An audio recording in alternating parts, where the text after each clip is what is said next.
dear friends. First of all, I wish you a very, very happy Independence Day and thank you for giving me this wonderful opportunity to speak about this proud day.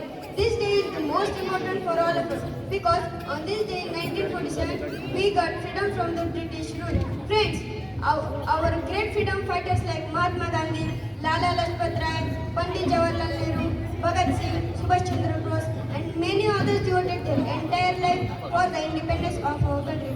Today we are fortunate that we are born in independence country and we have our own fundamental rights.